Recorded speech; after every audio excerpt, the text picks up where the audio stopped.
At a gathering with friends, someone patted my wife, Laura Blanchett, on the shoulder and asked, "Laura, a beauty, like you must have had a first love back in school, right?" Laura smiled and reached up to adjust my shirt collar. "No, I only love my husband." As soon as the words left her mouth, Parker, her male best friend sitting beside her, suddenly laughed out loud. First love? No! But she did have a fuck buddy. He propped his chin on his hand and looked at me, blinking smugly. "Don't be nervous, Mason. I'm talking about back then." Laura was like a nymphomaniac. She dragged me to all kinds of places for sex.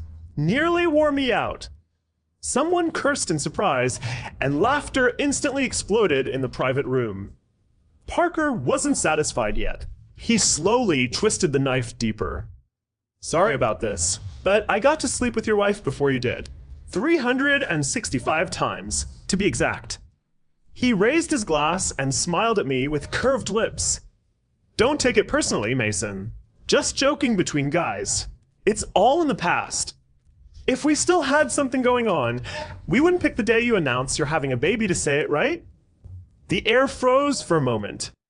Finally, someone reacted first, raising their glass to smooth things over. "Well, everyone did foolish things when they were young. It's all in the past. Don't dredge up old accounts. Besides, Laura treats Mason so well now, and no matter how busy she is at work, she comes home. He can use the card however he wants. She drives him everywhere. Now that she's pregnant, she's arranged everything at home perfectly." Another person chimed in. "Exactly. A woman like Laura is already rare. Parker has a loose tongue and loves to joke. Don't take it to heart." The private room became lively again, laughter and clinking glasses mixing into a cacophony. As if that previous exchange had really just been a harmless joke. I smiled too, but my fingertips were growing colder bit by bit. They weren't wrong. Laura treated me well, proper, thoughtful, flawless. She gave me a watch for our anniversary, called a doctor when I was sick, never missed giving me gifts or clothes. But when Laura had sex with me, she was always calm, like completing a task. Always the same rhythm, the same positions, the same silence. No kissing, no flirting, no eye contact. From start to finish, she barely made a sound. Even her breathing was as controlled as if she were in a meeting. After it was over, she'd get up to shower immediately, her retreating figure efficient, without even asking how it was. At first, I thought it was because she had a reserved personality. Later, I thought it was because I wasn't good enough. I tried many times. Changed a shirt she might like, learned those clumsy, pleasing moves from videos, and on nights when she came home from working late, I'd hold her with a flushed face. But she'd only frown and remove my hands. "Stop it. I'm tired today." "Behave yourself." Once, I worked up the courage, sprayed on new cologne, and changed into the suit she'd once complimented. She didn't even look. She just draped her coat over the sofa, her tone flat. "Don't wear that anymore. It doesn't suit you." Doesn't suit me. That night, I washed the hair gel out bit by bit alone in the bathroom, suddenly feeling like the person in the mirror was a ridiculous clown. And now, Parker leaned next to her, laughing as he talked about their wild times back then. Laura said that's enough, but she didn't deny a single word. I finally understood. She wasn't naturally cold. She just gave her passion to someone else and saved propriety for me. "Honey." Laura suddenly called me, handing over a glass of warm water. "You don't look well. Don't overthink it. He's had too much to drink and is talking nonsense." I took the glass, my fingertip pressing against the warmth of the cup. Warm. But it couldn't warm my heart at all. I looked up at her and asked softly, "Laura, have you ever truly loved me?" Her expression froze. She was about to speak. But Parker beside her laughed first, slowly swirling his wine glass. "Mason, that question really hurts the mood. For women, Isn't it enough that she's willing to give you status and bear your child? After all, Laura slept in my arms for so many years and never gave me status. I looked at him and suddenly laughed too. You're right. Status really is enough. Except from this moment on, I don't want it anymore. On the drive home, the car was so quiet, only the sound of the windshield wipers remained. Laura gripped the steering wheel. After a long time, she finally spoke. Don't take what Parker said seriously. It was just youthful foolishness. He can't keep his mouth shut. She paused, as if soothing someone being unreasonable. I married you now. The baby is ours. Isn't that enough? I looked at the neon lights retreating outside the window, my nails digging into my palm bit by bit. So, you think I should be grateful? Laura frowned. Your emotions are running too high tonight. Go home and rest first. When we got home, she took off her coat and, as usual, poured water, washed her hands, checked her phone. Calm, as if the humiliation in that private room had never happened. I stood at the bedroom door, my throat tight. At that moment, I suddenly wanted to know, did she have no feelings for me? Or did she simply not want me? I bit my teeth, unbuttoned my collar, and walked toward her. My fingers trembled, but I still reached out to hold her. Laura, look at me. Her body stiffened for a moment, then she pulled away. No desire, no attraction, only exhaustion and impatience. She picked up the coat beside her and draped it back over my shoulders, her tone cold. Stop fooling around. My eyes immediately reddened. You've been pregnant for 3 months. The doctor said it's safe during the stable period. I'm not fooling around. I just want to know if you still want me. Laura looked at me, her expression sinking bit by bit. Mason, are you really this desperate? Those words hit like a slap across my face. I froze in place, even my breathing trembling. But she had already turned around, grabbed her car keys, and headed out. The door slammed shut. The entire house was left with only me and my wretchedness. I sat on the edge of the bed, tears falling onto the back of my hand one by one. Half an hour later, my phone lit up with a notification. Parker had posted on Instagram. The photo showed a woman's wrist in the driver's seat, wearing the bracelet I'd given Laura. The caption read just one line. Someone's mad I said too much when I was drunk. But she still came over in the middle of the night. Below that, he added another line. Back when we were poor students, we tried every place except car sex in a luxury vehicle. Looks like we're unlocking a new location tonight. I stared at those 2 lines of text and suddenly laughed. So when she said don't overthink it, she meant for me to stay home with dignity, while she went to his place to let her true feelings run wild. I wiped away my tears, opened the family group chat, and sent a message. Dad, Mom, please arrange a lawyer for me. I don't want the baby anymore. I'm getting divorced too. As soon as I sent the message, my father's call came through. His voice was cold as ice. Finally figured it out? Your mother and I never approved of Laura. The Blanchett family is good, but she's been spoiled since childhood. Plus, she keeps that unclear relationship with Parker as her male best friend. A woman like that has too fickle a heart. She can't sustain a stable marriage. We only stepped back because you liked her. Now that you've woken up, it's not too late. My mother took over the phone, her tone both heartbroken and decisive. I'll have someone pick you up first thing tomorrow morning. The divorce lawyer is already on their way. As for the baby in her belly, Mom knows you can't bear to give it up. But once this child is born, you and Laura will be entangled for life. This kind of marriage, cutting it off early, is the real blessing. The next morning, I was woken by the sound of the door unlocking. Laura walked in carrying a paper bag, her expression unusually gentle. You're awake? I bought you a small cake. She pushed the box in front of me, her tone coaxing like talking to a child. Isn't this your favorite place? I looked down. Mango mousse. My stomach immediately churned. I'm allergic to mangoes. In severe cases, I have trouble breathing. I stared at that piece of mango mousse, suddenly remembering many small, piercing moments. Parker can't eat onions. She remembered. Every time before ordering, she'd say first, no onions in his portion. Parker gets stomachaches from iced Americanos. She remembered. On rainy days, she'd order him a hot latte in advance, with a note for less sugar. Parker's flight lands at 1 a.m. She remembered that too. I'd seen the reminders on her phone more than once. Parker lands at 1:20, temperature drop, remind him to bring a jacket. These reminders were accurate down to the minute. But the fact that I'm allergic to mangoes, after 3 years, she still forgot. Seeing my terrible expression, Lara's movements paused, and a flash of embarrassment crossed her face. I grabbed the wrong one. She quickly pulled another box from her bag, rushing to make amends. Then look at this. I passed by the boutique today and got this for you.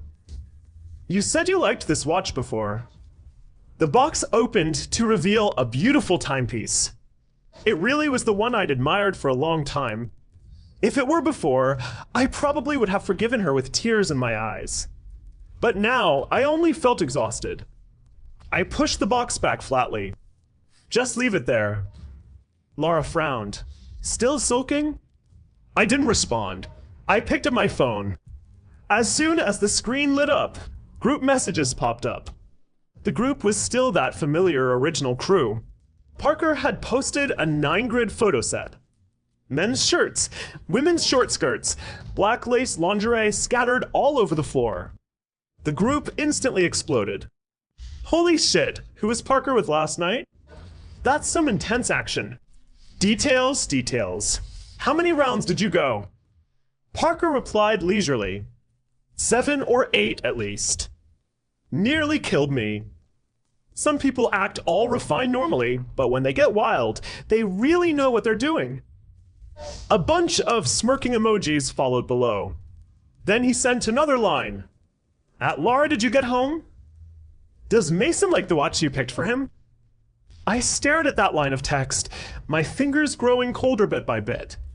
So even the apology gift was chosen by Parker. Beside me, Lara's phone vibrated almost simultaneously. She glanced down, her face changing instantly, and reached out to grab my phone. I pressed the screen dark first and looked up at her. I haven't even asked you yet. No need to rush to explain. Lara's movement froze midair, her throat bobbing. Don't jump to conclusions. What happened between Parker and me is long in the past. After the baby's born, I'll take you on a trip. You've always wanted to see the northern lights in Iceland, right? Besides, if I still had something with him, the baby would be gone by now. Would we have made it to today? She reached out to hold my hand, but I gently avoided it. I looked at her and suddenly smiled. Yes, you're right. Lara paused, thinking I'd been pacified, and her tone relaxed. See? That's better. Don't always get stuck in your head. Parker just loves to run his mouth. He posts whatever without thinking. Don't stoop to his level. I nodded, my voice flat and waveless. For me, it doesn't matter anymore.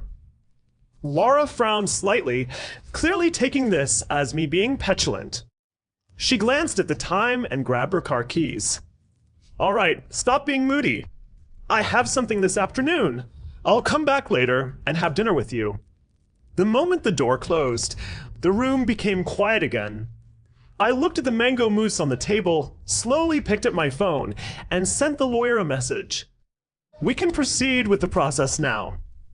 At 3 p.m., I sat in the hospital consultation room. The sunlight outside the window was blinding. The doctor finished reviewing the materials, looked up at me, and spoke in a calm tone. Mr. Mason, terminating a pregnancy requires confirmation from the pregnant woman herself. As her husband, you can accompany her and sign some of the documents, but you cannot make the decision for her. I nodded. Actually, before I came, I already knew. It was Lara's body. Even if I hated her, even if I no longer wanted this child, I shouldn't be the one to put her on the operating table. But I still came. Because I needed to hear a clear statement with my own ears before I could extinguish the last bit of hope in my heart. The doctor pushed the form back, his voice softening somewhat. If you're just having marital problems, I suggest resolving the relationship first. Children shouldn't be used as bargaining chips. I lowered my eyes, my fingertips gripping tighter bit by bit. I wasn't being petulant. I finally understood that once this child was born, Lara and I could never cut ties cleanly. My phone vibrated once on the table. The screen lit up with a message from Lara. "Honey, I just picked out a baby stroller. It's made so beautifully. He'll definitely love it." I stared at those 2 lines of text, my vision blurring. I suddenly remembered the day we found out about the pregnancy. When the test results were handed to me, Lara froze first, then tears filled her eyes the next second. She hugged me, laughing in the living room like a child. "I'm going to be a mom? Mason, I'm going to be a mom."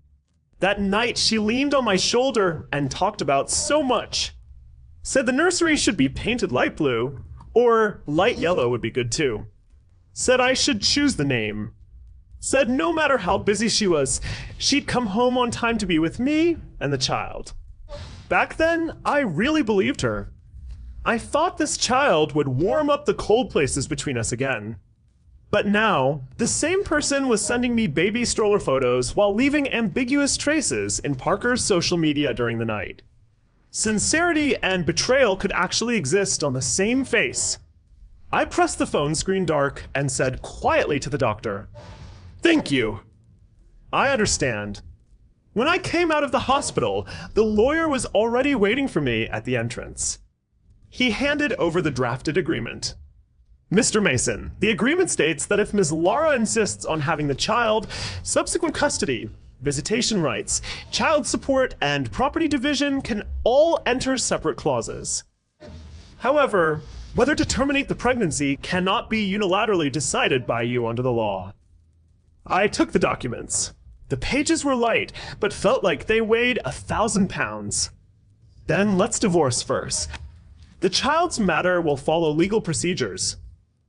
The lawyer nodded. Understood. When I got home that evening, I just pushed open the door when I heard familiar laughter in the living room. Parker sat on the sofa while Lara poured him hot water. Seeing me, he immediately stood up, his eyes reddening, his tone sickeningly soft.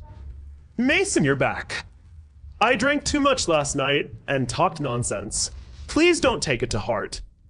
He walked forward 2 steps, as if sincerely apologizing. "Lara and I have just been fooling around since we were kids. I can't keep my mouth shut. She's pregnant now, and you're emotionally sensitive. I understand. I'll be more careful about boundaries from now on and won't let you misunderstand again." The words were apologetic, but the knife was hidden in every syllable. As if all of this was just me, the husband, making a mountain out of a molehill. Lara also spoke up, her tone certain. "I already said it was a misunderstanding. From now on, let's live our lives well and raise the child properly. That's more important than anything. You're about to be a father. Stop overthinking and getting jealous all the time." I leaned against the doorway, pale-faced, feeling exhausted, even lifting my hand. Parker saw the hospital documents in my hand and exclaimed with fake surprise, "Mason, why do you look so terrible? You didn't go to the hospital for random tests and scare yourself, did you?" Men shouldn't be so sensitive. Lara still has a baby in her belly. Don't use the child as leverage in a fight. I slowly raised my hand and waved it lightly. Stop acting. The living room fell silent. I looked at Lara and spoke word by word. "I don't want this child anymore." Lara's expression instantly froze. "What did you say?" Before I could answer, the lawyer behind me stepped forward and handed over documents. The pages opened. Black text, clear and piercing. Divorce agreement. The lawyer's tone was steady. Ms. Lara, this is the divorce agreement drafted by Mr. Mason. Please review it. Regarding the child, the agreement clearly states, if you insist on giving birth, Mr. Mason will fulfill his legal obligations. But this marriage, he has decided to terminate it.